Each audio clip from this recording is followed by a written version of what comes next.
America के आसमान में चीन के जासूसी गुब्बारे न जाने कितने दिनों से जासूसी कर रहे थे।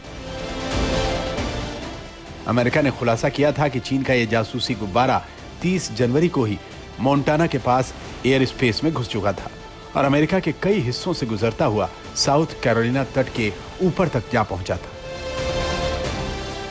चीन का यह जासूसी गुब्बारा जिन इलाकों के ऊपर घूम रहा था, वहां अमेरिका के कई अहम सैन्य ठिकाने और एयरबेस है। यही वजह है कि अमेरिका ने चीन के उस जासूसी गुब्बारे को पता चलते ही तुरंत मार गिराया था। चीन की यह जासूसी गुब्बारा नीति ने अब दुनिया को परेशान करना शुरू कर दिया है। यही वजह है कि अमेरिका के साथ साथ अब नॉर्थ अटलांटिक ट्रीटी ऑर्गेनाइजेशन यानी नेटो भी चीन की हरकतों से चिंतित हो उठा है।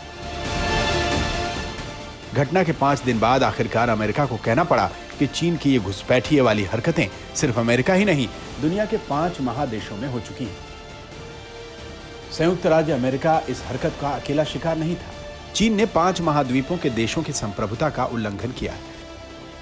अमेरिका का यह बयान गलत भी नहीं है, क्योंकि एक तरफ एशिया के 16 पड़ोसी देशों की जमीनी और समुद्री सीमा का उल्लंघन करने वाला चीन अफ्रीका से लेकर ऑस्ट्रेलिया तक और अब अमेरिका तक की हवाई सीमा का उल्लंघन करने लगा है। यही वजह है कि नाटो से लेकर अमेरिका अब इस मुद्दे पर चिंतित नजर आ रहे हैं। चीन की हरकतों को लेकर नाटो की मीटिंग से पहले अमेरिका के उप विदेश मंत्री वेंडी शर्मन ने 40 देशों के सामने चीन की जासूसी बलून वाली करतूत के बारे में विस्तार से बताया। पिछले हफ्ते जब चीन की जासूसी का भंडाफोड़ हुआ तो उसने माना कि बैलून उसी का था, लेकिन दलील दी कि वो मौसम पर नजर रखने के लिए छोड़ा गया था, जो बाद में कंट्रोल से बाहर हो गया था। जबकि अमेरिका ने कहा कि उसके पास पर्याप्त सबूत हैं कि चीन ने यह बलून जासूसी करने के लिए छोड़ा था। हद तो यह है कि जब अमेरिका ने चीन के जासूसी बलून को मार गिराने के बाद अमेरिकी रक्षा मंत्री लॉयड ऑस्टिन ने चीन के रक्षा मंत्री जनरल वी फेंग ही से फोन पर बात करने की कोशिश की तो चीन ने मना कर दिया। अमेरिकी मीडिया में खबर है कि चीन ने सिर्फ अमेरिका ही नहीं, ऐसे जासूसी बलूनों का इस्तेमाल करके भारत और जापान में भी जासूसी की कोशिश की है। इसके लिए चीन ने जासूसी बलूनों की पूरी फ्लीट बनाई हुई।